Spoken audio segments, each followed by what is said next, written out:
we recording? And the lights on. Woo woo.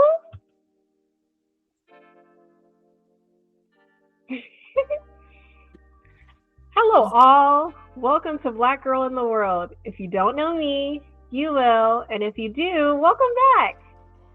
This is the show. I'm your podcaster, Tashi B. It's been a while. It's kind of off the dome right now, so we're trying. But right now, I do have a guest, one of my bestie Westies, Tomi girl. Hey y'all. What's up?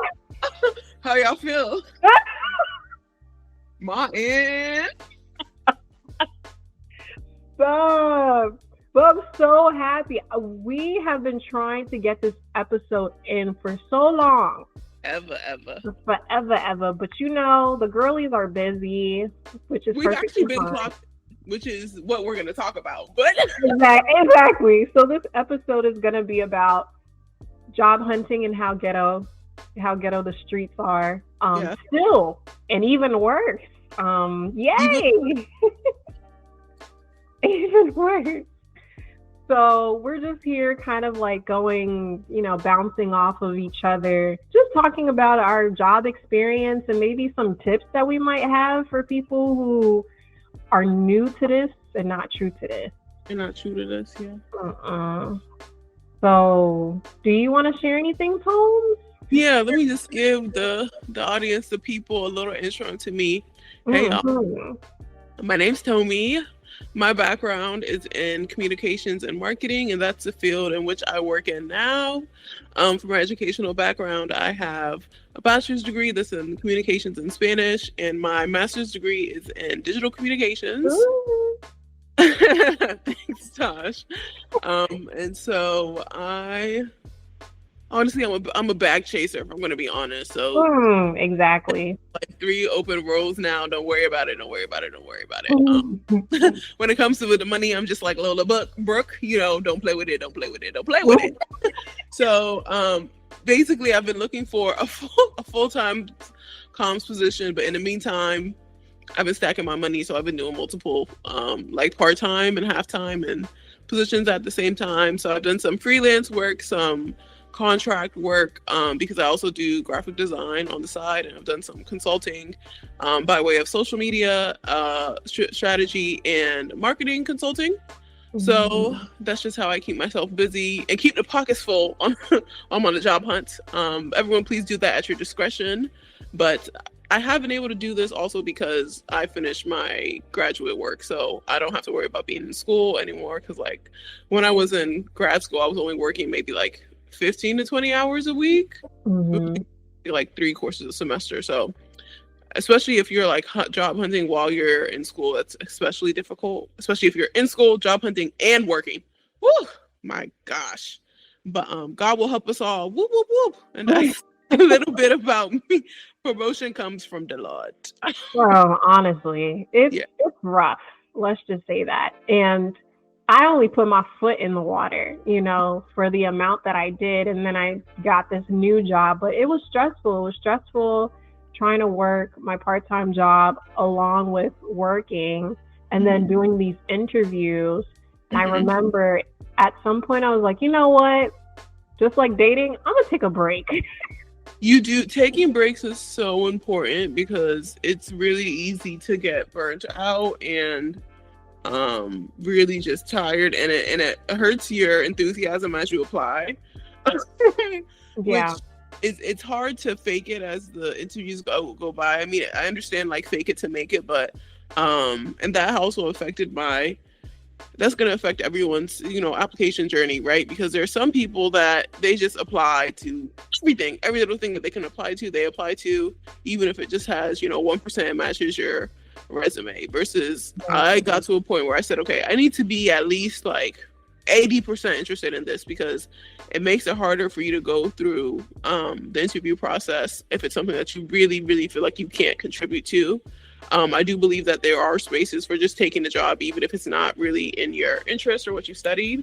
But I think everybody has to use their own personal discretion to draw that line. So like, For example, this was when I was working with like a staffing agency before in the past, and there's lots of different like staffing agencies specifically for comms. And I worked with this recruiter specifically a couple times, no problems with her. But there was a new role that she brought to me, and she mentioned like that they kept asking about AI experience, and I was like, honestly, like I don't have any AI experience. I draw stuff myself. I'm not super fond of companies using AI. Like, you have money, pay for a writer, pay for a graphic designer. Right. But sometimes when she finds, roles that she thinks match me, I just say, just go ahead and send my resume. And so for this one, she asked me specifically to edit my resume to put that I had experience working with AI. And I just said, I'm not going to apply to it, honestly. Like, I'm just not. So that was something that like I just pulled the plug on it, because I was like, because I knew probably in the future this job would want me to use AI probably like every day. Exactly. And one, I don't want to do that. Two, I'm not experienced doing that. And three, I'm not going to inflate my resume to put that. I excel in doing that at all. So you're going to see which opportunities that even if it's not 100% what you want to do, you move forward, and you're going to see some that, I'm just going to pull back. It's not a fit for me. So I think using your discretion as well is really important. But Taj, let's talk about how some of the applications ask for too much and they paying too little. Too little. They're asking you to do like a 2-hour or 2-day assessment. Like, bro, just give me the job, okay? Why do I have to prove myself in the introduction? Is this the SATs? What is this? Why do I have to do an assessment essay just to apply? I haven't even gotten the interview yet. Girl, the library had me do that assessment. Oh my God. Let me not name drop, sorry. Name drop, oh my God. Hey, they don't know where we live. I was like, no shade to them, but like, seriously, I don't know. like the library? Because like my job search, I think, and it's so crazy because where I work now, I always say like I didn't work as hard. And when I say work as hard to get the job, I looked for jobs for like maybe a month max, and I found the job like in 4 weeks time. You know what I mean? Like, right. The return on investment of my time and like versus now was taking people like 6 months to a year, right, to land a position, versus that one I found the summer before I started grad school. But when I was looking back then, like I remember like I had more options to skip jobs that wanted writing samples or like writing assessments, versus like now, so many of them. And I don't know if this is an super accurate number, but I think out of the 5 that I've done reluctantly against my will and under duress, I've only gotten one of the jobs. I've only landed one of the. So I'm like 1 out of 5. That's failing. That's what, 25%? That's 20% success rate. So and when I tell you like these these writing assessments, these hiring assessments are not child's play. Like they are. There was one I had to do. I'm not going to name drop the company, but I had to do 3 different graphics off of. I had to read a peer review article, which is what 15, 30 pages. Then I had to make, no way. I kid you not. I did an infographic. I did an article summary, and then I did a faculty spotlight graphic. As you can tell, I did not get the job. So obviously, you were employed. I was so upset. Like you were on a contract. I was just like, this has to be like, where's the Department of Labor to supervise this? Because I remember it was 3 interviews, and after that final 3rd interview, I had to do. There was a follow-up call like the Monday after and I had to go in person to Baltimore. Not to mention like these in-person interviews. I basically have to take off the whole day of work. I don't get reimbursed for my gas or metro fare, which like it also adds to the cost of job hunting. That like imagine if you're a broke, college student or grad student, you can't afford to spend that much money, right? To constantly go in person to interview. And I remember the person who was supposed to be my supervisor, when we had that 15-minute call, she asked me why the graphics were different sizes. I'm like, are you kidding me? Like, this is who's supposed to be my, like, this is supposed to be the overseer of a comms, a graphics position. Right. This is, mind you, I had to put captions and explanations for why each graphic was each graphic. So, and then sometimes you might go into these roles and the people that are supervising you, you're like, oh, no wonder this company is, right, like 20 years in the past or something. So yeah, it definitely is. And I have actually refused a lot of the writing assignments. And I also feel like what also makes it worse, it's easier to dodge them when they initially tell you in the beginning. But a lot of the ones that I've done, it's because I'm at the final stage and I'm like, okay, this is what's gonna get me over the hill. This is what's gonna get me the job. Right. Right. But then sometimes when I deep it, because there was one that I had to say no to because they literally asked me for like close to 5 different like communications materials. And I was like, for free. But I was like, say like I'm not just a finalist, right? We have 4 other finalists. Let's say it's 5 finalists. Right. They're asking all of us to do, it was so crazy. They wanted an Instagram graphic, a YouTube header. They wanted all these different things, a caption. And I was just like, if every single finalist does this, right, it's 5 finalists, I said 5 times 5. You guys are gonna get 30 pieces of content that you guys get to use for free without even hiring anyone. Yep. Kind of reminds me of, I don't know if you remember at some point, the scammer girls, they used to be like, oh, you get this free wig, but you have to give me like $20 for me to ship it. And she'd do that to like 5, 6 people. Yes. Then all of a sudden her car note paid. Exactly. All of a sudden she got something to eat and she living large. That wig ain't coming soon, not one bit. I'm just like, it was just, for me, it was just like, especially because I feel like at a certain point too, not only are you interviewing with the company, but you're interviewing the company as well. So right, there's some companies that you have to come to a point and see, like, are they being really efficient with their interview process, right? Like, are they asking me, one thing I've had, like, there's some questions that, of course, in the interview process, you get all over again. But then there's sometimes it's like, okay, how creative are these people with their questions and how good is it at, like, assessing who I am?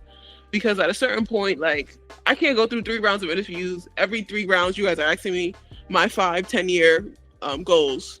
Exactly. Like, what does that actually have to do with performing this role? You know, I understand some are like common courtesy, but certain things, like for me pulling out of that position because I was like, I didn't feel like it was an efficient use of time. I also clapped back at them, which I know everyone's like, what are you talking about? It was a corporate clap back because I knew I wasn't going to go forward with the position. I was going to withdraw my candidacy, but I sent them back questions asking why should I do all that free work, because right, I applied with an art portfolio and I applied at least 3 writing samples in substitution writing assignment. And they gave me some crap, honestly, back. Well, one, they told me that I lost my candidacy. Mind you, I already pulled the candidacy because I was going to do all that work for free. Let's keep it right. But they said that, oh, it was to assess my writing style to see if it fits in with the company. I'm like, whether or not it fits in with the company, why all these companies have, 4 months of onboarding, 30, 60, 90 days of onboarding. So and aren't you supposed to bring in your creativity as well? Like, what happened to the diversity? Clock that T, clock it. Like, why should I teach and train the company? Yeah, you're gonna teach and train me in this new role about writing to fit your company anyway. So you saying that I need to write all these headlines and captions, and there was one. Where's the screenshot? I know I sent it to you. It was a press brief. Oh yeah, I said I don't write press releases for people for free. Is everyone okay? You know what? They need to start doing like these, I don't know, these incentives. Like, we'll give you this amount of money for it. You know what I mean? So typically that's called an honorarium. So there was a job, I didn't apply to it, but because they actually had, and you also should look at some jobs that are really good at having transparency about their job timeline. Like, okay, week 1, week 2, and then week 3, and then week 4, they announced the final decision to all candidates, right? And so this one, I wasn't going to do it because it said a 2-hour assessment. I'm like, hello, people are working. Like, you're not getting a 2-hour assessment for me. And on top of, after doing the 2-hour assessment, then they want you to do a writing sample, which is so crazy. Like, why are you guys like, why are so many roadblocks and challenges to get to this job? Mind you, it's nowhere close to CEO. Right. It'll be a coordinator position, right? And they said if you do like the writing sample too, like if there's a good faith effort, they might give you an honorarium, which is like payment, right? But the thing about it is honorariums can range. You never know how much they'll give you. And if it takes, and let me be honest, like all my writing samples, the assignments that I've done, the hiring assignments, you're not going to spend 30 minutes on it. If you think this is going to clinch the role for you to get the job, you're going to spend more than 30 minutes or an hour on it, right? So, and compare that to how much you make hourly, right? If you work so hard on that writing sample and the honorarium they decide to give you, because on their website they didn't, indicate it. What if it's $20 and you spent your whole weekend working on? I said, this is a discredit, because you guys can say, one, okay, we're only going to give you $20. Two, we're not going to give you anything. Or three, we don't think this is a good faith-based effort. So then you just got all my work for free. All for a job that's only going to give you $4,000, and you're not going to get the full $4,000, $45,000 after taxes. Exact clock that tea. The benefits are low. This is outside of your job description. Yeah. You have to choose your battles. And I think also, unfortunately, some of these jobs don't give you, an initial heads up. Like even some of them, right, they won't bring out the writing assignment until the very, very end. So you would even know that if you would have known, you would have avoided it in the first place. Some of them, you're just like, you're in too deep. You already interviewed 4 times. You went in person. This is your last thing that you would need to do, right? To clinch this role and to separate you from, the competition and things like that. So people kind of do it under that pressure. But, I felt like in that instance where they asked for like 5 different things, I felt like they were playing with me, honestly. Like, I felt like they're about to fumble the toss at the final pay, which is what they did. If I said that wrong, football, sports people, I really don't care. I don't want to know. But I just felt like they were playing with me. I felt like at a certain point, like, you take candidates for granted. I'm not about to sit here on you guys' time and dime for 2 months for you guys to decide whether or not you want somebody. I definitely felt fully confident that I had shown them enough through my art portfolio, through my writing samples, through my interviewing. I had also been on site for that job too. Let me just keep that in mind. I also visited on site for like 3 hours interviewing, multiple panels. 3 hours? I kid you, God is my witness. I sat in the room and different people from the company came in pairs. I kid you not, bro. So I like playing with my face. I said, no, if all the stuff that I've given to you is still insufficient, you guys don't have an efficient process, right, of vetting candidates. Good luck in your search, because you're not going to waste my time any further. Listen, I have 2 instances, 2 different companies apart, that has made me feel like I was on a date and it was the best date in the world, and they ghosted me like crazy. I think, like what you said, like taking a break is really good, because you have to honestly, it's not for the weak. Like, you have to be a very strong soldier to get out there, to sit there, to listen to these recruiters tell you how great of a candidate you are, how you as an applicant are, exemplifying like what they're looking for. Real candidate for this role. Yeah, you're just like the perfect candidate, and you're doing great, and you ask the right kind of questions, like, wow, great question, and the next person's giving you the thumbs up, like, you're doing a good job, and then they see you off. The office is beautiful, right? They're giving you free snacks. They telling you can have your own bathroom and a desk. Pet friendly, pet friendly. They got a gym. They got a pool. You can bring your boyfriend to work. Like, this is... They take an annual retreat. They love saying that. They take you on trips. They do travel reimbursement. They just do the whole tuition reimbursement. They let you go to get your PhD for free. Like, it's everything under the sun. And then all of a sudden, those 2 weeks pass, then the following week pass, no reply, no email, none of that. And that same job that you applied for is just being recycled on Glassdoor. Oh my gosh, it's the ghosting and the recycling has been so crazy. Like, there is this one job. I know they hate to see me coming on LinkedIn because I keep reporting them. You still apply for that? I haven't seen it in a while though, so I wonder if it actually. So I had applied to it and I interviewed. This was last year, maybe February. I applied for, I think I did 2 rounds, and then they said no. I just said whatever, like, keep it moving. Even though I felt like I was kind of like the perfect person for the role. It was a social media specialist. It was hybrid in DC. They wanted a bachelor's in communications. I thought it would, work perfectly. I think the recruiter, the like hiring manager in house, found me first actually, and I applied. I just said whatever, but then I saw it reposted, and I said that's kind of weird. And I think I applied again, and then no answer. So I remember I told one of our friends about it, who's also in comms, and she checked her email. She said, "Oh yeah, if the name of that corporation is familiar." She had applied to them as well. I said, "Wait a minute." And so, like, even if I look on my phone now and I search the name of the company, because I remember specifically, it's going to pop. They kept reposting that position for months. I'd see other, like, at least 100 people clicked apply. And it was the same exact recruiter. I remember because, like, she had a very specific name. I remember her photo, like, and I have email threads with her. And over 100 people are wasting their time applying to this job that they're never going to get because they're never going to fill that role. Yeah. It can't be that hard to find somebody who studied communications and lives in DC and can work in social media. Exactly. Seriously. So, and then it's like the poor people who keep applying to think that, they actually have a chance and a shot. They're never going to pull that, bro. Nope. Honestly, seeing how like some of these jobs already have over like 50 or like 100 applicants I don't apply to.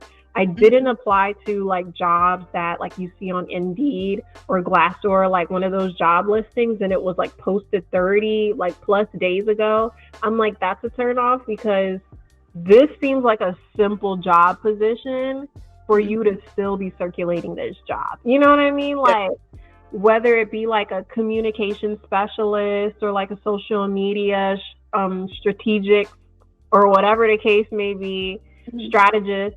And it's like, there's no way.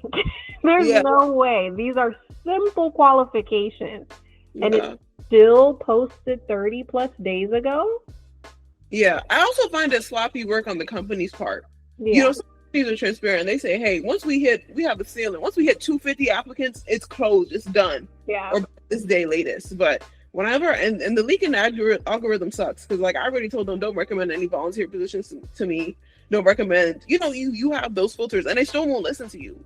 At all. I'm just like, I'm trying to filter out any volunteer positions because you can't ask me to work 40 hours a week for volunteer work and I have 2 degrees. Like, Black woman, overworked, underpaid. I'm not trying to add to it. Like, let's keep it above. An intern. Do I look like an intern to you? I don't want no dang intern job. No. People not being transparent with the pay transparency as well. We're not about to, like, I've told y'all, like, I can only be so polite with the I gotta bring my corporate clapbacks with corporate Aaron. I can only be so polite with the what's it called, and play nice with the recruiters until like now I'm the first call. What's the pay? We're not about to have 2-3 calls and then you told me that the pay, you know what I mean, pebbles at the end. No, let's start off with it because you looked at my resume, you saw the experience, you saw the education. Don't approach me with some money that that you wouldn't even let your kid go for. Like even some of the schools that I applied to for their comm specialists, right? Big money to you. Your career center and said, I have a degree from this institution and they want to pay me this, you would tell me not to take the job. You know how many times I used to apply to Bowie State? Listen. Your name down. You're like, I'm not an ambassador. I don't care. First of all, obviously you would think, oh, okay, cool. She wants to come home. Okay.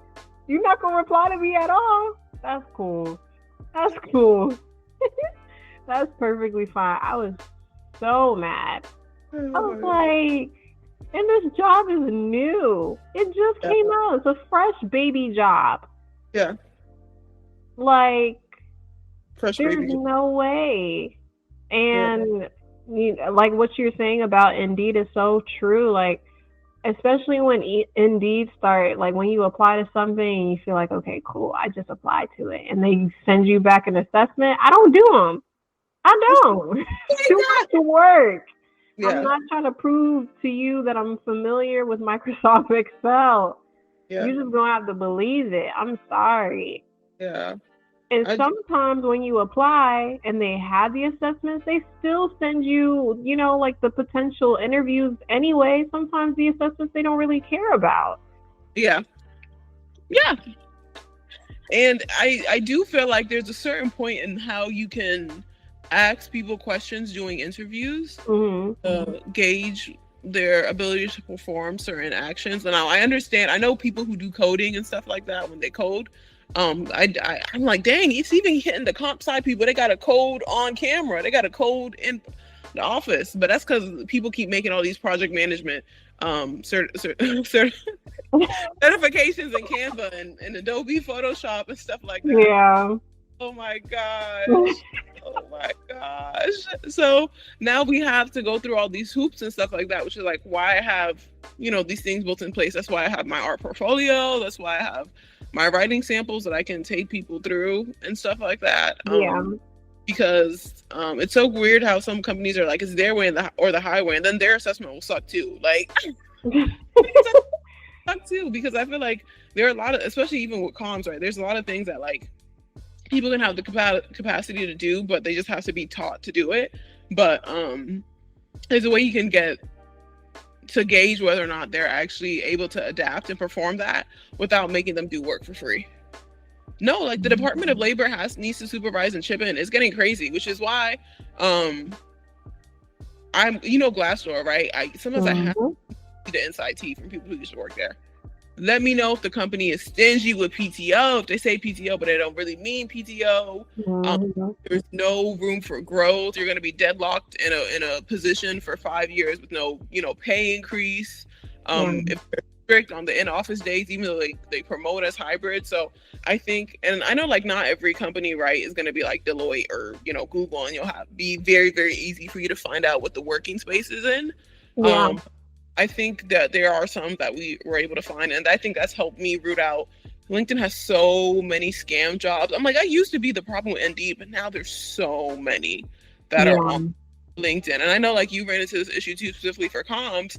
All these places pretend like they want somebody for comms, but it's like, what is it called? The marketing solution? It's like selling insurance or something. Yeah. Or what are we fundraising? There was one like first problem, group interview. I don't do group interviews. Exactly. Level. This is not Six Flags in middle school summer. Like, it was a group interview, and then they were talking about they work on Saturdays. And I remember I interrupted it, and I was like, they were like, you need to take notes. I wanted to see my iPad, and everyone had to show their notes. I said, how did I end up at a Forex meeting? How did I end up in a Forex? And I literally interrupted the guy, and I said, is this for the marketing communications specialist position? Right. Yeah, but you'd start as a personal solutions partner. I said, yeah. Oh, no, not a partner. All over again. So now on top of like doing the, applying to the job, now I have to vet each job posting, which is, I shouldn't have to vet the job posting. What's the point of LinkedIn existing? Don't you guys have staff and people to do that?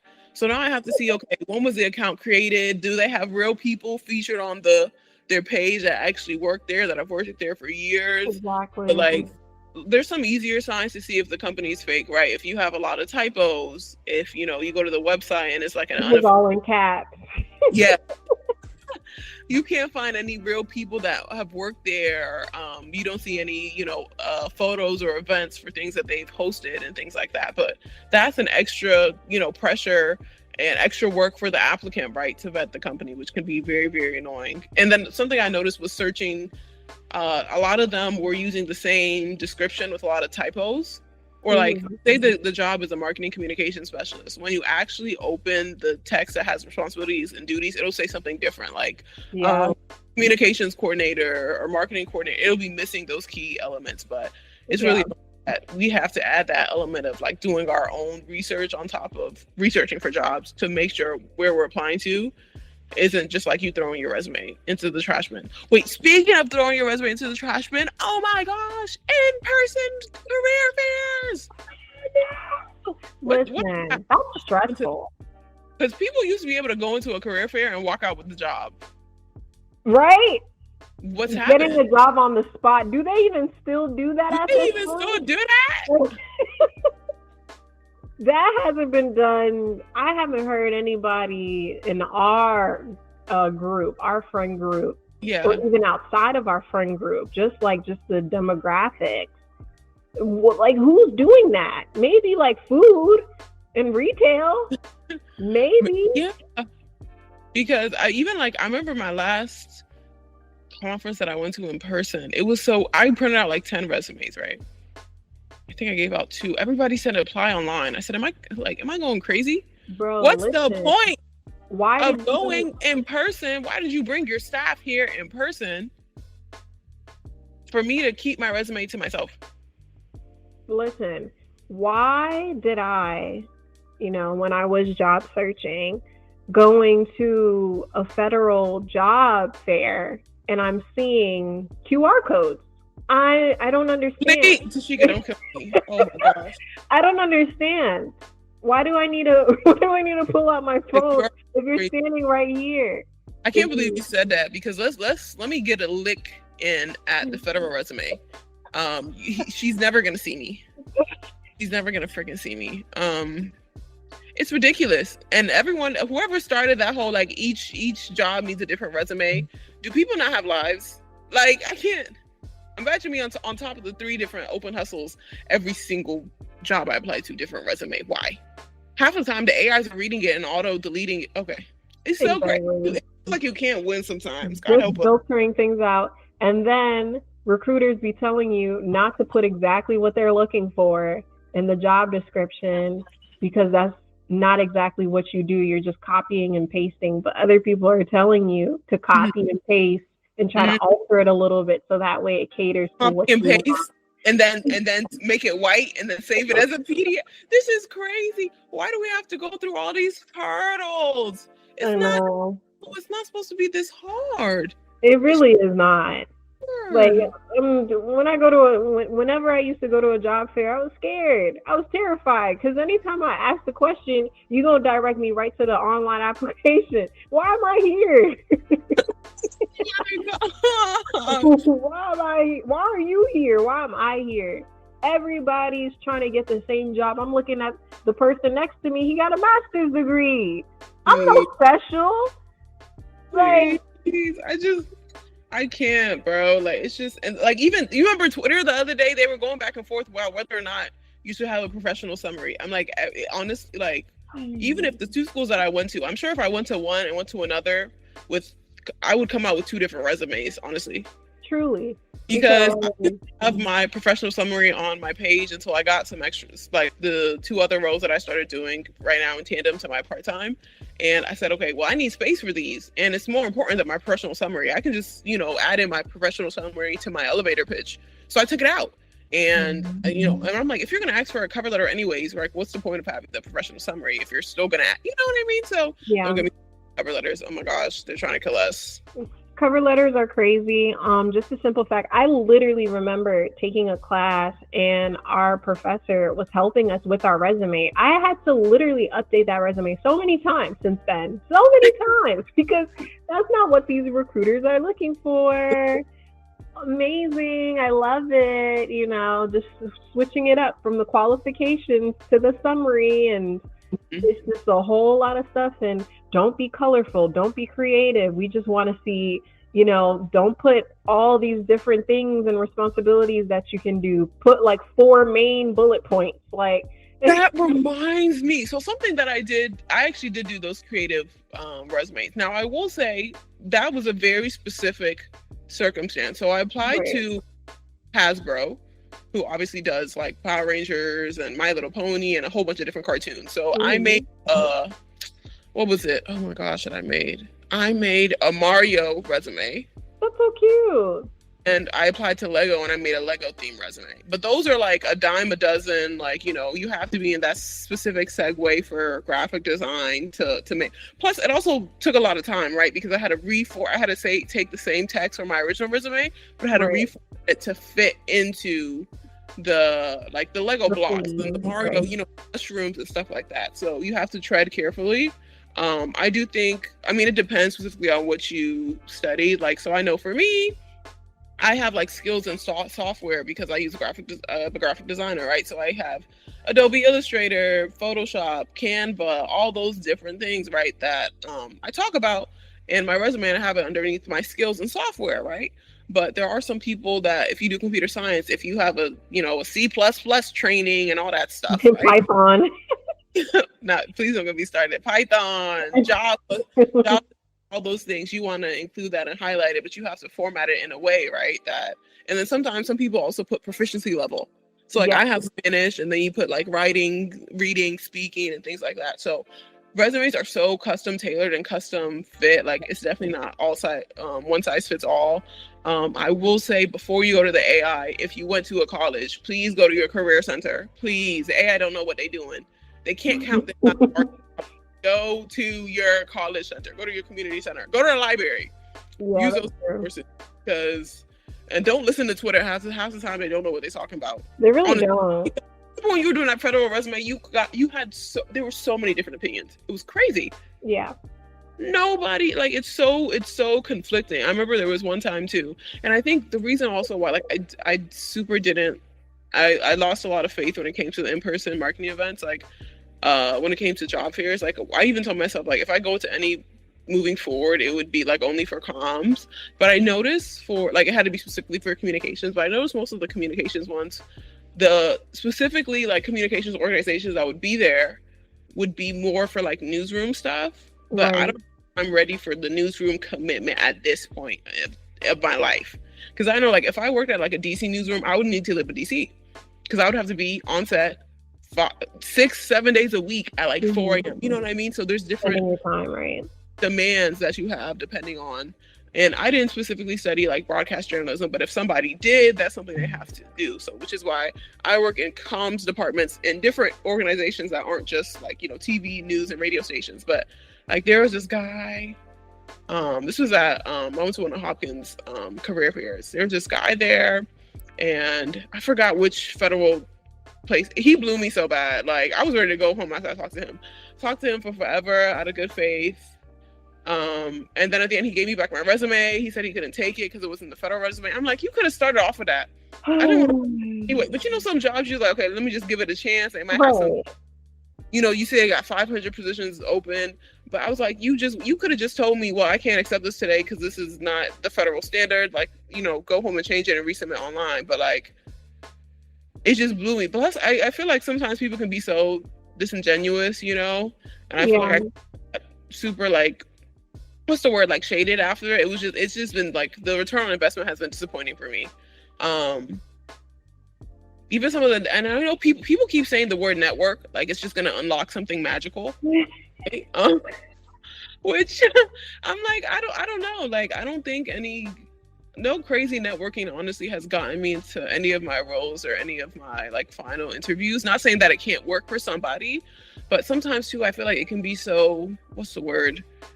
There's a word for it. It can just be so unauthentic, and I'm not trying to force it. You know how I feel about like some of the advice. I'm not stalking anybody on LinkedIn, on social media. Like, let me keep it a buck.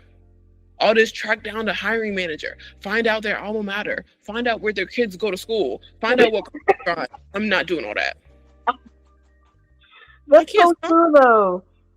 And people will say it, and they're like, they will remember you. Yeah, not for good. Yeah, like, no, it's actually scary. Like, some people literally do not want you call, especially the government jobs. Do not call them. They might arrest gold, you. red. Do not call. Please do not send them an email. Do not call. We will call you. This email address is not monitored. Because it's just great. For me, like, the most I'll do is check to see if they have a LinkedIn. And then some companies like have a company website where they put the people that they work with, and some don't. So if they have the company website, and of course it's going to be a very, very clean, polished profile, probably where they worked before, and then their education and what they do at the current company. And then if they don't have that LinkedIn, or if they're not on the company's website, then they just won't exist to me. It's fine. You don't have to stretch beyond that and try and find the person's Facebook. You can give it a rest. But how do I know I'm interested in the company? Look at what the company actually does. See, I don't think it's good. Like, I feel like people are crossing some of those boundaries. Like, the most I can do is a little LinkedIn message. Beyond that, y'all have got it completely. And I think absolutely got it. And it's cool to network and everything, but if it's not like a reciprocated, I'm trying to help you, the networking thing is not going to matter. Nobody talks about that. Nobody really, honestly, truthfully talks about that, because I had LinkedIn Premium for like a month for free because they can't get any more. They can't get anything out of me. But I had it for free. It didn't really do nothing for me, if I have to be truly honest. But like, so you can message the people first instead of like sending the message through the connection. Yeah. And there were people who didn't respond to me. Fair. Mm-hmm. Two people that just said, okay, well, thanks for submitting your application. If we approve your, basically like, we're not going to have the phone call, we're not going to have the email to discuss the position in depth. And then like, so some of it was just dead end, and then there was like once or twice where they said, oh, we'll mark this on your application that like you reached out, and the guy still wouldn't talk to me, which is fine, but like, you shouldn't have to chase people down like this. They treat you like a number, straight up. Like this, it's too much. Like, it's not normal. Plus, I'm like, can't people have their own privacy too? I feel like sometimes it's overstepping, because I'm like, yeah, you want to show that you're interested in the corporation, right? But you don't want to be like stalkerish and desperate, Exactly. Checking up. First of all, they're supposed to do their due diligence in making sure that you are wanted. This is a relationship at this point. You can't be the one to keep emailing, to keep pushing, to keep giving your 110%, and they're like 50. Like, come on now. You told me you were going to either send me an email or call me in the next 2 weeks about your decision. Why have I still not received that call or that email? And I have to send an email and I don't get anything back. That is unprofessional. It's so crazy, because when the recruiters need something for you, they do not let up on your phone. They do not stop. Email, carrier pigeon. I'm telling you, like, they will not let up. You remember, listen. When it's time, after you did 14,000 interviews, a case study, a writing assignment, you met the team, you met the family, you came to Family Sunday, all that stuff, it's ghost mode. It's a tumbleweed. I'm like, but when you needed me, you need me. Listen. Because it's so, they don't keep the same energy. But when you needed something for me, you wouldn't let up off my phone. Like, which for me too, with some of the recruiters, I'm like, hey, don't call me on Saturday. Don't push it. Please. Let's keep it cordial, keep it cute. And even there was one recruiter, I can't even remember her name, but like, I was like, I'm never going to work with her again, because, and I know I've heard mixed reviews for them, because I've been in their Reddit before, the recruiter Reddit. And I know some of them, have like 500 applicants that they sift through. But there was one lady that, especially, the DMV ones, specific agencies, 2 or 3 that I know by name that I've like worked with different recruiters on.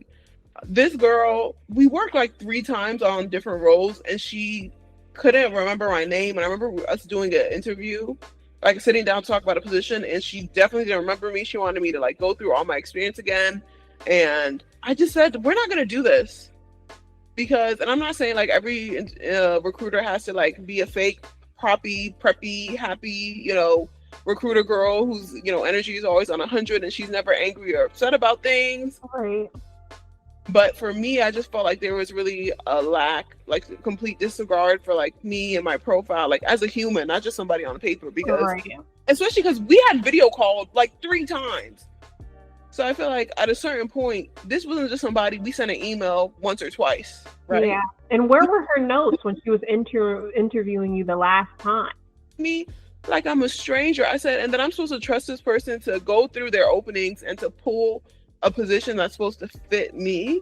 No, like that's how, there was another recruiter too. Like I kept telling her like, oh, I don't want to do like really short-term work, all those temp contracts. Like if I leave my current position, I need it to be another full-time lucrative position, because what's the point of leaving for something temporary and then needing to search all over again? And she still was bringing me short term. I said, no. I explained what my current working position is to you. That's one of the first questions to you, like what's your ideal position? And somewhere they just throw it out the window and they just send you anything that literally matches 1% of your resume. That's not good enough. Yeah. I remember this one recruiter, she was like reaching out. She was like calling every single day. Like, I'm like, bro, you are not my boyfriend. Please. Plus, they know we're working jobs too. So I'm like, we're Exactly. working. So who's You supposed to pay literally saw my that lady resume. you're beefing with, right? Yes, the lady I was beefing with, and up till now, did not receive an interview. Wait, what? Did not get the interview. Did not get the interview. I was sending like my information and whatnot because like you told me, why are you calling me on a Saturday? Why are you calling me like and like, oh, did you, just make sure you vote? Why? Why is it that and remember I sent you so many call logs from her alone. Yes, of her. I'm not just like, and it's so funny because I feel like all the places that say urgently hiring don't actually be urgently hiring. It's not urgent. That's the craze. They don't be urgently hiring. Like, the only time they urgent is to ask for your information. After that, there is no level of urgency. Yeah, and some of them, it might be one of those money in the cup type beat jobs. You got to be careful. You know, those feel like, we had a couple of those in college, but now, like, we got to have something that's good on paper. Sorry. Like, I can't. There was one job I did in college, girl, they cash at me. I can't even. Them niggas cash. Sorry, bleep that out. They cash at me. Let me not get you demonetized. No, you're fine, girl. I don't get paid at all. So. Cash out. I said, this can't be legal. Oh gosh. This can't be legal. Like, so, and I'm not gonna put the 100% of the blame right on the applicants, because there are a lot of jobs that, if you look at the posting and stuff, it looks like it would be real. And somebody mentioned too, like, I mean, look at Twitter now. You don't, or X, right? You can get a verification blue check without being an actual, like, public organization or public figure. You can actually attest to being this real person, right? So the LinkedIn, they don't do their due diligence when it comes to a lot of these copycat duplicate posts and all these fake jobs. Yeah. And these people in these pitch was also like, I feel like all my spam email has like tripled while like job hunting. The spams from Indeed, from all these different Idealists, all these different job posts. It's so hard to sift through it, which sucks too, because I've had like actual real interview like requests and stuff like that go to my spam or my junk, because I get so many from like similar, website, URLs and addresses. It's like, really? But these sites should be making it easier for us, especially making people pay all that money for. Yeah, so with LinkedIn Premium too, you get like stars or something that you can give to you know how the dating apps, you can put like a rose. Yeah. So, I like you. So you can use stars on Premium. I think you get like 3. Well, I had the free, so I think I got 3, which basically shows a job that you're like a top interest, you're a top choice for me to work here. So I used all of them. I didn't hear back from any of the jobs. Can you imagine? So imagine if I was somebody who paid for it. Exactly. Like, what type of return are you supposed to get? Zilch. Zero. Nothing. Like, if you're paying for a service, you should at least be guaranteed an interview or something. Yeah. If you match like the most qualified candidate or something like that. I feel like it's just been a long, drawn out episode. You know the episode of Martin when he was trying to get a job and he ended up at Hoochie Burger? Burger, please say your order directly into the Hoochie. Like, it's just crazy. I'm just like, especially like, and I know like career counseling and stuff like that. All I can do is go to my alma maters and go for free. I'm sorry, I ain't got no money to pay for nobody else's hustle, child. Yeah. All that career development, a company of mine got to pay for it. Sorry. That's true. Easy. I'm gonna go to the career center for my college, 100%. Exactly, because I went here. That tuition money got to count for something. Got to. Circle back on your school. Because I can't pay for all that career counseling and one-on-one, and I'm still not landing the job. You can't guarantee something for me. Right. Like, come on. Listen, when I was job hunting, I was supposed to be like the first. You were supposed to be giving me the job. Okay. Mm-hmm. And deciding not to, I don't know what type of process they have, but that's not the way to go. I don't think so. Yeah. especially when you don't want people to, interact and call and like check up on their application process. Like, you guys don't want us to do that. So what are we supposed to do? There was agency that staffing agency that I worked with that had like specific list of like interview questions for like the interviewees that went through the staffing agency. They had like highlighted and read in the document like questions not to ask, which is so crazy. Definitely has to do with like, can somebody get HIPAA or somebody on the phone? Sorry, not HIPAA, but something with like labor laws, right? When it comes about compensation. Because I know for certain people, for certain jobs, if you work like as a contract worker, you might get paid more than if you were like a full-time salaried employee. But if you're a contract worker, you might be an at-will employee, which means they can fire you and maybe not have to pay out severance or and stuff like that. Or there's some contract workers that can pay their own health insurance out of pocket and they get paid more compared to like, if you're a full-time worker and your company also covers your health insurance and stuff like that. So you also have that other angle that you have to work with. It's like, okay, do you initially want this extra money, but this means all your health insurance, dental, and vision is going to come out of your pocket, and you have less job security, right? But you get paid more, right? But now job security seems, God help us, like it's just up in the air. It does seem like it's up in the air. You're absolutely right. So many people that had jobs that seemed secure. Like I saw TikToks of people going and saying, yeah, they went to work in the badge. Can you imagine you go to your office and the badge isn't working? You're like, beep, the door won't open. What? You couldn't have told me this before I paid to park my car at the metro and I what do you mean? There were people, I said, dang. Or the people who like opened their computer and the email wasn't working. The whole entire email domain shut down. Right. Companies that have existed since like, I'm talking about hundreds of years. What do you mean the email system is shut down? Exactly. What are you supposed to do? Just because Clown in Chief said so? What? I mean, just all these people, and because everyone's go-to is like, well, a government job is your safe bet. It's your safe. Now, a place that was previously regarded as a safe position and a more secure thing, I'll give you job security for years. And, I know some government jobs too, if you work there for a certain amount of years, you get promotions and, increases over a period of time. Now, all that has been thrown out the window. Oh, yeah. People are scared to get federal jobs now. Yeah. Like I saw there was an interview it was on ABC News or something. I think Washingtonian Probs reposted it, and it was with the director of like the unemployment services in DC, and it was talking about thousands of there's been a huge influx on her side, thousands of people applying for unemployment now. Like, it's just so crazy. So as if like the job market wasn't already like, screwed up, now we're gonna have even more competition. Like, it's just it's so crazy. It's really terrifying. It's so crazy. And the Forex people still telling us scared money don't make money. Oh my gosh. Give it a rest, you guys. Give it a rest.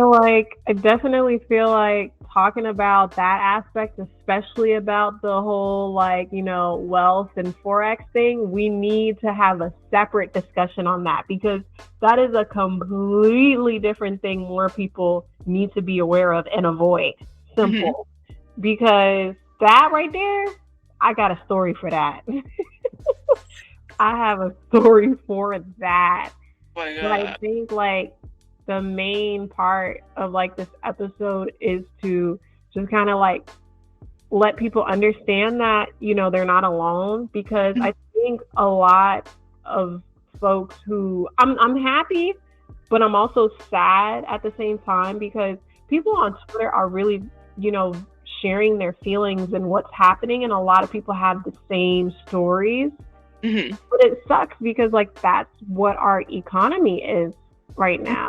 Yeah. And has been for a while, and is only getting worse. And some people are just like, why don't you just apply for 10 different jobs per day? You're not going anywhere, so why don't you just do that? It's not that easy. Right. And majority of those jobs are probably ghost jobs anyway, so yeah. Plus, don't let the LinkedIn easy apply fool you. because I always see people one Mm. click. A lot of those one clicks have multiple short answer questions in between. So Mm-hmm. people see it'll still be registered. It'll still show up as a one click. I've said the one click apply, but it'll be 7 steps. Exactly. So not to mention, I know Workday hates to see me coming. I know my computer is tired of saving. Then it makes The it logins. I remember I used to go on Workday. I'm like, dang, can I use the one that I made for Claire's nope. job? You got to make a brand new one. You got to it's so much. And then sometimes the Workdays will send you back to do an assessment. Like it's just and some of them definitely are stealing our like information, right? I've been telling 100%. all the spam emails. Somebody has to pay. Like, who in the government is gonna like get us? Like all the spam texts we keep getting about like the tolls and stuff like that. I wouldn't be surprised if some of it is, tied to like all of our information being like sold online. Yeah. Your resume, which has your email address and your phone number, and some people have like their address and geographical location. That's also being compromised. But well, I think that's helped. I know you mentioned like people not feeling alone on TikTok too. Like definitely Reddit can be good too, but don't get into anti-work for too long, because anti-work will make you not want to go to work. I'm not going at all. anti-work, you just want to go on the weekend every day. But TikTok has been fun, and then also with your friend group as well, like being able to support and encourage each other. Like I know we had days when we would go to Panera Bread, and we'd go on like coffee shop dates where we'd go in person or go to each other's house or go to the library, right? And search and apply to jobs together and point out ridiculous things and help each other. So I think applying with other people as well, around you. I always say, like, even in college too, like when you don't have to super lock in, right, when it comes to certain things, you can study with other people, right? So sometimes that helps you like get through a lot of interviews, because it really can feel like you're just like waiting, you just like searching through it. It's like when people say like the dating pool is like dirty water. It's like you're trying to sift through all that with like a baby sifter, right? Because there's some days that it's like I just look and I'm just like I'm not giving anybody my information today, right? Like this is just anybody my information, because matching to what I want, and it's not going to be worth the amount of effort that I'll have to put into applying. Because people always say like, just apply to 100, and I'm like, you guys really don't understand. Are you going to find 100 quality jobs that match your specifications, your education, your wants, needs, and desires when it comes to compensation? Or are you maybe going to find 20, and you can just focus on those in a day? Because sometimes I remember when I first started too, I was thinking about that number goal, but I was like, that number goal isn't truly indicative, right, of how successful those applications will go to, because some of them it's a dead end anyways, right? You're never going to hear back from them. Versus there's some days you might apply to one job that's run by a real company with real people trying to actually fill that role, and you hear back from them. Versus like if you do 100, there's another website too. Oh my god, ZipRecruiter. I feel ZipRecruiter. Like nothing really good came out. I hopped off after like a month or two. Nothing really stuck. Like I don't know. ZipRecruiter is trying to like some. What was his name? Phil. The AI guy. We were like, use AIs to find. He was just sending me like construction jobs. Exactly. Office manager. That's what I'm saying. I'm like, this does not have anything to do with me. Like, charge nurse. Phil was so bad. Tell the AI. Maybe I'll upgrade Phil. Like he was so not good at his, like it was just super useless. Like I even beef with Handshake. I even told Hopkins Career Center, name job. I told them, I said, it needs to be updated. Red Carrot, and I'm company dropping. Red Carrot always has a comm specialist position open. They've had a comm specialist position for years that's never filled. I'm not joking. Yeah, I'm sure open LinkedIn now. I'll see that Red Carrot has one. There's this other like something boba shop with like a green logo. I always see they have a comm specialist. These are ghost jobs. Gotta be. So there's certain ones you need to just look and and after a while when you apply in your field, you see which ones. Like I even know for some, I'm not even a nurse, but I know some nurses say like, oh, MedStar is always hiring, but it's so hard to get like a position at MedStar, right? Yeah. Or Kaiser Permanente is always hiring, but it's hard to get a position there. So sometimes you might have to look for, like I always say, people always ask me like, oh, do I have a dream company? I don't dream of labor. Let's make that clear. I just want good compensation and good benefits. Like I don't need to have, how many people get to work at their dream company? Like it's a very slim percentage of people. I just need a company that's going to pay well and treat me well. Like, because I know some people are like, well, if you don't know that dream company, then how you're going to be aimless in your job search. What are you guys talking about? I applied to Nintendo too, right? I didn't get into Nintendo, but imagine that was like my dream company. Yeah, right. The end of the world. Even if you apply to ones that are adjacent, like I applied to Lego and Hasbro and I don't get into it, it's also not the end of the world. Like, it doesn't have to be a gaming company. It's not going to be end all be all. I feel like it's more about the qualities and characteristics of the company. Like, something I look at is the staff that's at the company. How long are they there, right? Do they have a big revolving door? Do they have like a good retention rate? Do people stay here for 5, 10, 20 years? Do they celebrate those milestones? Or is it that like they always have temp workers? It's just that revolving door, and they can't keep people for more than 2 years. They get mad and they leave. So I'm like Black Ink Crew, right? Like Black Ink. Each season is always a new cat. Like, somebody's always leaving. So for me, that employee retention and satisfaction rate is more important than the company being a bit. You can go to a company that you tell people nobody recognizes the name, but if they pay you well, they treat you well, that doesn't really matter, right? I feel like in college too, that was something that was important. Some people wanted to go to big name schools if they couldn't afford, even though the smaller school, they could afford to go to college there debt free. So it's like, okay, you need to weigh whether or not you want to go work here for the name, or you want to work at a different place, even if they don't have as big as a name, if they treat you right and their pay is better. You have to consider that, because it's going to be you that's going to work there. And then you have to also consider like how feasible that will be for you day to day. So if you don't have a car and it's a job that you got to drive to, most jobs are not gonna pay for you to take a lift. Yeah. They're not going to pay for you. Like, it's up to you to figure out how to get there. It's 100% up to you to figure out how to get there, right? Whether it's the metro accessibility, like I know that something that I typically try to look for when I look at hybrid ones is if they have a commuting stipend, right? Mm-hmm. Metro has just been getting more and more expensive, because for me, that's really important. If you want me to come to the office every day, you guys need to have a free parking lot. I can't be paying to park. Right. That's the craziest thing ever. Like, the people who work in hospitals that have to pay to like, because I've seen some people like they Uber, like nurses Uber into work. I'm like, why can't they drive to work? Because you have to pay, what's it called, $15 an hour. Like, imagine if you're in like Chicago, like a high traffic city, you have to pay $15, and then you pay that much and you can't even get a good spot, and you work there. Exactly, and you work there. You got to get there early so you can have a decent. Uber to work too. Mm-hmm. You bringing your car as a punishment. All it is the garage is closer. That's the only thing. The garage is closer. That's all. Garage more expensive. Garage closer. and you're not even close to the door. So like, if you don't even got a service lot, but you want people to come to office every day.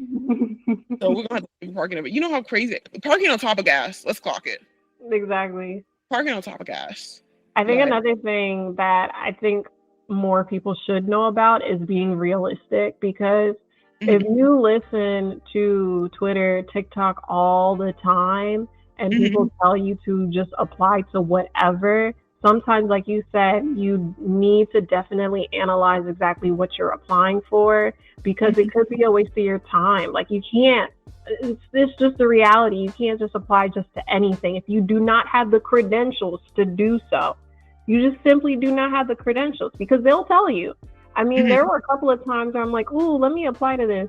And then the pre-assessment is like, do you have your PhD? Yes or no? And they won't let you budge. I mean, yes. You don't have to not apply. I'm sorry. I remember, that like tweet, it always gets recycled. That's like, I need to stop applying to anything because I got an interview to be a pastor next week or something. But it was one time I applied for like a social media manager of like an animal rescue center. So I don't even know why I did that. Because that first round interview, she knew my heart wasn't in it. She knew my heart wasn't in it. As soon as she asked, "Oh, do I have a pet?" My heart wasn't in it, bro. I needed, like, I want a full-time job with my benefit. It was some animal rescue. I don't even know. My heart was not. She could tell. But I said, hey, I applied for it. I got the interview. Let's roll with it. You know what I mean? Like, there are lots of people that are in jobs that they're unqualified for, She said, this girl not for real. Rescuing the animals. I'll just be making the social media about what the rescue the vet. You know what I'm saying? Right. verbal skills. So I think she could tell from that first interview that my heart wasn't in it. But there are some that like I feel like depending on what you study, like you shouldn't even go there at all, because would you really be able to do the day-to-day tasks? Like I know that, you know, I haven't coded since high school. I can't go do just waltz into a coding job. Right. Even for some comms people, if they don't do, let's say for example, if you don't do like writing, speech writing, if you only do caption writing for social media, you writing long form speeches for public speaking, yeah, you can like learn to do it, but some jobs aren't the space for you to learn how to do something. You're supposed to already have that training. Exactly. You kind of have to pick and choose those battles. Plus, I feel like a lot more jobs like don't want to train people anymore, which is kind of crazy. Because I feel like at least at the base, you always gonna have to learn something new. You're always gonna have to learn something new. Like, and a lot of times I'm like, do you really have the what's called the amount of money, you know, set aside to have somebody that you don't have to, you know, teach something new? Do you really have enough money set aside for somebody who's, you know, a 10-year career professional? The answer is always almost no.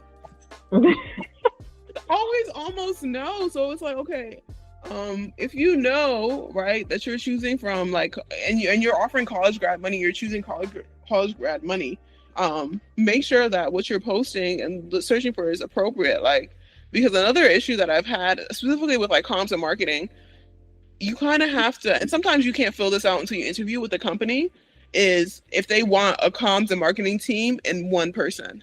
Like, I've had that happen more than once when like jobs have basically grilled me on my photography and videography experience, but I'm not a photographer, I'm not a videographer. Right. I've done it for social media, like super casually on an iPhone, but like I don't know how to work a Canon camera. You know what I mean? I am not like, there's certain companies like and this one company, when I tell you, you're not going to believe it, because you would think, hearing the name of the company, you guys have enough money to hire a videographer. Like certain things, it should be done by a professional videographer and photographer. It shouldn't be the social media manager that's doing all of this. Like a one-man communications team, and there's not enough hours in the day. You should have multiple people where I said, because there was one for comms, and I was like, and I've noticed that too with certain events, they also want you to be like an event coordinator, event planner, but like that's actually a separate role. A whole separate role. And on top of that, coordinating and planning, they want you to do the photography and the content creation. Like, what? Oh my God. What? This is stuff that a department does. This is stuff that a department does, especially if, depending on like the size of the company too. You know, if this is like a company that has less than 50 employees, you know, maybe how often do you post? But if you have a company that's like, you know, hundreds of people, thousands of people, it needs to be a department of people working on it. It can't just be me. And then if you want it to just be me, especially because those are the ones that always, they're going to bleed out throughout the week. They'll be like, oh, you're available to work weekends. Because you guys don't have enough people working during the week. Because you can't, like, there's just some things that I'm just like, some of these companies need to be for real. That's why you can't fill the role. Who's supposed to do all that? Exactly. And for I don't want to split it either, so. Get somebody else to do it. That he was grilling me on that photography experience, and I was just like, I'm supposed to live tweet and take photos at the same time? Like, ain't that something? Isn't that something crazy? You need to hire, like, it's not like comms isn't like, yeah, you can adapt and adjust to different things, but we're not expendable to the point that it's like a one-man circus. You know what I mean? Exactly. We have to do everything, really? It's like, and think of it kind of like for comms, think about like the newspaper, right? Because we both did newspaper in college. Mm-hmm. We had our photographers and videographers were separate from the writers. Right, exactly. Position. It's a completely separate position. Mm-hmm. Yeah, there can be overlap. I mean, the photographers would write their captions, but like, you can't imagine one person for the newspaper per week, right, is doing the photography, editing, writing the columns, and then also maybe doing the like graphic, the like reporting.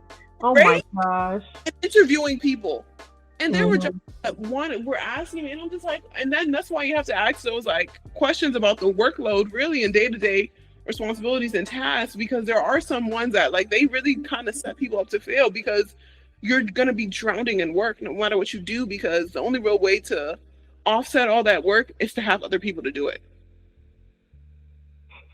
That's the truth. It's That's just the only way. That's the only way. It's so crazy. It really is. I love like talking about this topic because it just it's real, and I just hope that like when people do listen to this, they can share their own like opinions and their thoughts and kind of like um listen to especially like your tips and things that people need to know because it's for real. Like it's so true. Yeah.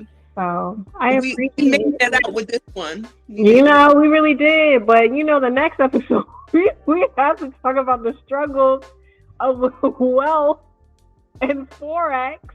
We're losing so many brothers and sisters. Brothers and Scared money don't make money. Oh my God. Poverty is a choice. Chase charts, not the money. Chase the not the money. Thank you so much, Tom. I really appreciate it. Yeah. And I love this Hello Kitty hat. It's a triangle. You said what?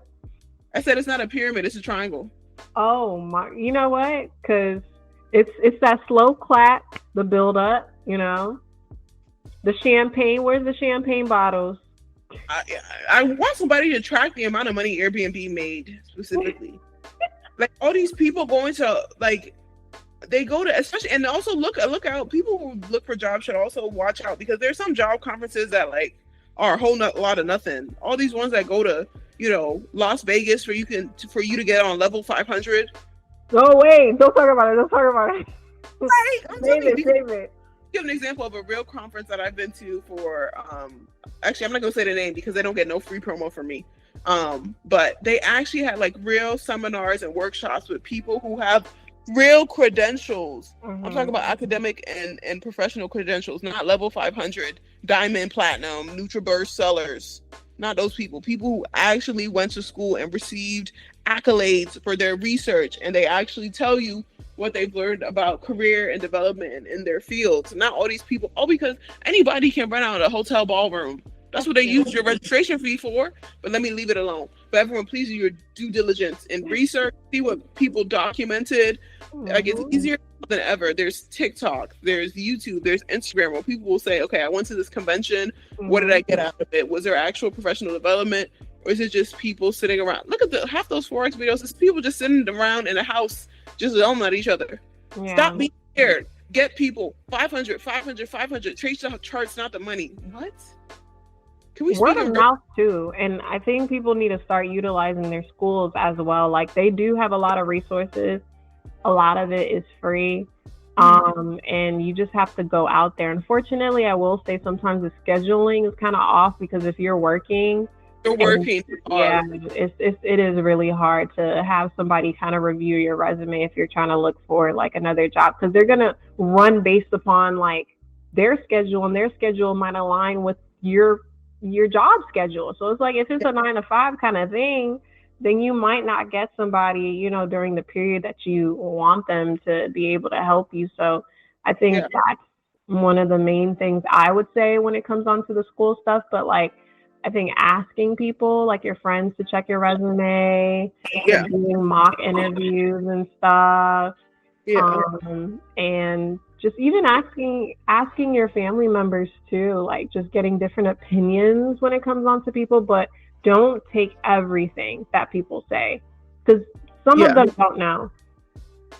Yeah, I think specifically like outdated advice from some the older generation with so much love. Thank you for, they're trying, but there's some things that have I tried calling the office? Can't do that. Okay. Try going to the office in person. I absolutely can't do that. They will not. They will definitely call security on you. They're gonna put you on a list. No. For sure. They definitely will. And they mean well. Like, you know how many times I got people who told me to go to like USA jobs, USA they mean absolutely well. They do. And even, sometimes me too, like if they're jobs that have like over 50 or 100, because sometimes it'll say that, but like they only clicked, but they didn't follow through with the application. I still like go through, but there are some times I use some discretion and I just give it up. It's okay. We'll get them next time, Tiger. You know, it's a little for the USA jobs. I will say it was discouraging after a while answering those questions and stuff. I was like, you know what? Let me close my laptop. I can't do this. We went through enough doing that in high school, right? When it came to mind you, the internships it was a bloodbath trying to get an internship. And everyone was only focused on, NASA and USDA, a lot of those big, specifically our high school too, focused mostly on those big names. But I'm like, there's some places that people could work at that you're not dealing with, like, every single high schooler in the country trying to get a position. Like, you know what I mean? They did that with scholarships too. They only mentioning like Coca-Cola and stuff. Even when people are applying for like Coca-Cola, like, let's look at our local fraternities. We could probably bag for it.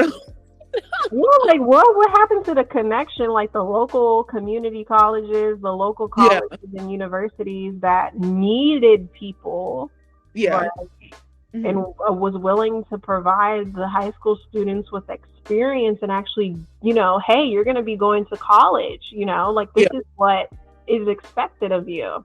It wasn't enough for those internships, and I feel like we were given a pipe dream because I'm not going to name her name, but she definitely made it seem like she was going to provide a lot of internships because she had a lot of connects. Where were the connects? And then turned it around on us like, I never said I was going to do all that. We didn't make that up from our mind. We didn't make that up, honestly. Like, I never tried to get an internship just to apply myself. You told me you were going to give me the job. She did tell us that she was going to, she did tell us that. The whole summer, everybody was freaking out. Don't worry. Mind you, okay. You've been graduated. It's okay. But it's interesting because some people do, like, what's it called? False positives. They give you kind of like false hope that, they'll be able to pull through that.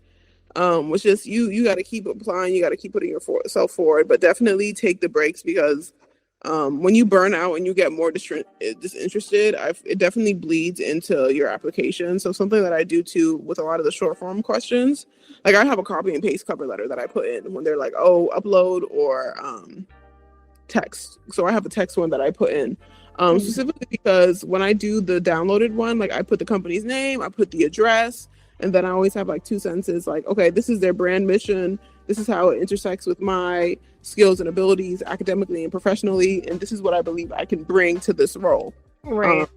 But sometimes, like, especially if I'm not super feeling the job, you know how many downloads of those I have on my Canva that I downloaded to PDF, public cover letter? Like, I have other stuff to do than to have 10,000 downloads on my computer. So I'll just have a text one that I copy and paste. And specifically, I use some ones from my previous applications because sometimes when you have to write those short form answers, your heart's just not in it anymore. Yeah, no. And it bleeds out. And I think another thing too that I'm glad a lot more people are talking about it is how emotionally taxing it is to do so many of these interviews because you do so much work to prepare and you get invested in it and you meet all these people. And like a strategy that I had when I was interviewing even today, like, is speak in a way that they can envision you working here. So when you start envisioning yourself working there, like, you feel like the job is yours. Not that you can take it or you feel like you've earned it. You've done your due diligence, passed all these rounds of interview. You've made it in person. You've impressed this, that, and so person. So you do get emotionally invested in it and you think, okay, this is your path forward. And so once that's snatched from under you and you have to start the process all over again, you get tired and jaded. Okay, yeah, that's what I was saying, jaded. And so it's hard for you to have to start again. Like, I've said it, I'm so tired of introducing myself. Like, oh my gosh, 15-second elevator. Like, I remember one of those job interviews and they're like, the job fairs. And he was like, you need to work on your elevator pitch. I said, don't push it. Right. Don't push it. Y'all are lucky that I'm even here. I put on, like, I've been telling y'all, whenever I put on a wig on an interview, I feel like a race traitor. But are treated different because of their appearance. So I had to put on a freaking wig. Don't push it with the elevator pitch. Don't push it, right? Because I feel like you have to play the line of, because I know there was like that tweet thread about whether or not you can make jokes on the interview. So the question was like, it was, okay, I think I sent it to you. It was like a whole bunch of job advice, but for me, it kind of read like maybe it was AI generated. Like, people couldn't have suggested this. Like, this has to be like a bot. But it was like, if you're in an interview and they ask you what your biggest weakness is, you should say a dessert. And I said, Sorry, this is a podcast. They can't see my face. I said, huh? Like, you have to be very careful with the jokes that you make. Time and place in interviews. Like, you should only make dad jokes, and maybe only do that until you're like at the final round of interviews. Exactly. When you know what type of people that are interviewing you as well. Exactly. Right. Like, if you have a younger audience, like I think there was an interview once where I think we made a joke about like girl math or girl boss or something like that, but everybody was a much younger, like they were around our age, right? And like mid. But if you're interviewing with people who are 50 up, you probably don't want to try and make a girl math joke, right? Exactly. You need to toe that line. And I know, like, in interviewing too, you have to build a repertoire, you have to build, you know, that bond and friendliness. But there's certain jokes and stuff like that that I don't think a lot of people have enough nuance to pull it off. Like, even I'm not sure if I would do that dessert one, but even if you do it, that's not really too hot for me. But if you would do it, you need to quickly say, oh, that's a joke. This is what my actual weakness is. You know, you need to pivot quick. Exactly. You have to pivot really, really quick. And you have to read your audience, engage your audience. Some of them would actually be really receptive of it. And some of those people, no one's laughing. You're like, oh, dang, hard crowd. Absolutely. You know, nothing. A go-to joke that I always use on interviews is like when people ask me like, oh, what's my working position? Do I go into the office? And a joke I always use is that, oh, we only go into the office when we print something, which generally a lot of the other people say, yeah, we only go into the office when we print something too.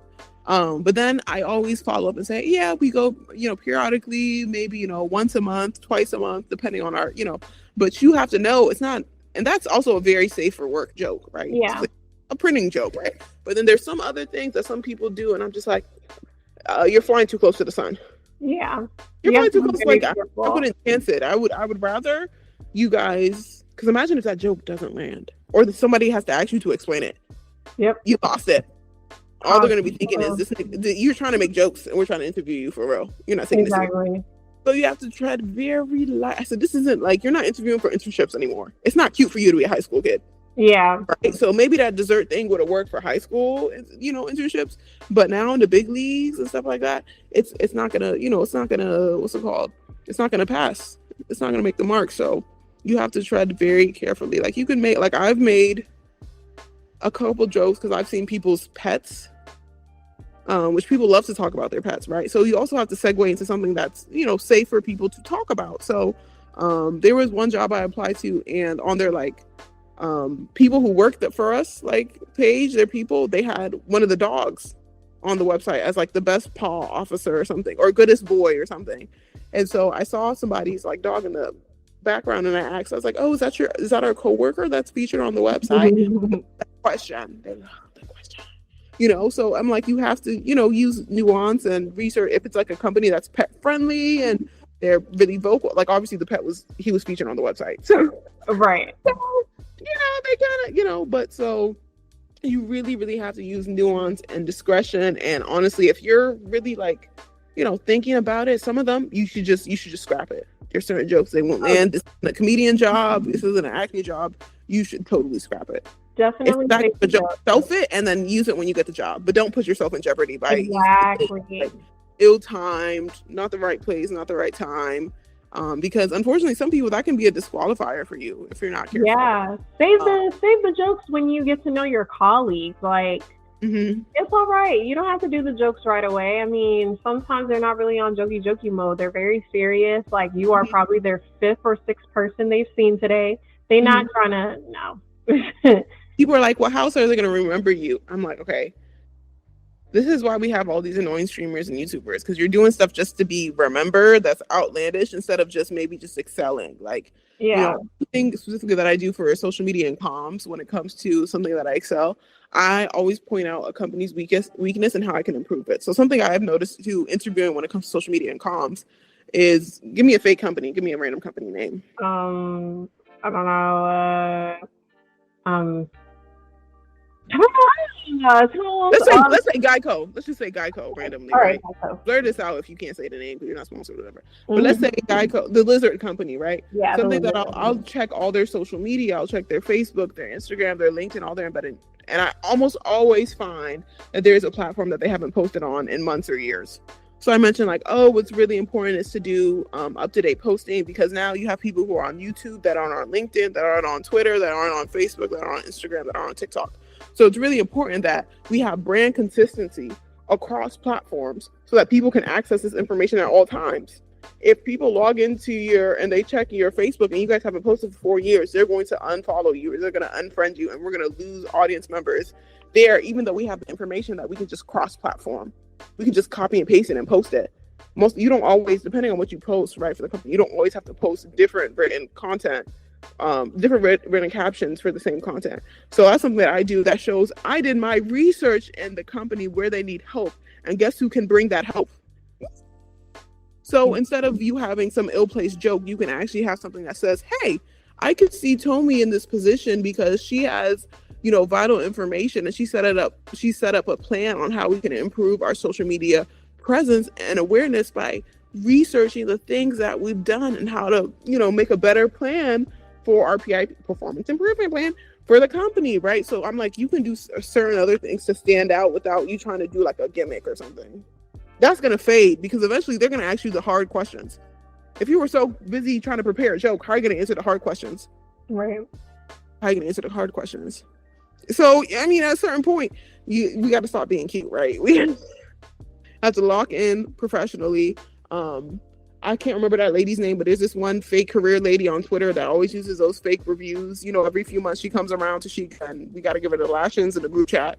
I forgot her name. Career, not hood healer. Career. Oh, yeah. Career. You know what I'm talking about. I know exactly what you're talking about. I have no GED, no formal education, but I landed a 6-figure job by like following her. I'm like, y'all, she gonna take your money. You're not gonna land any.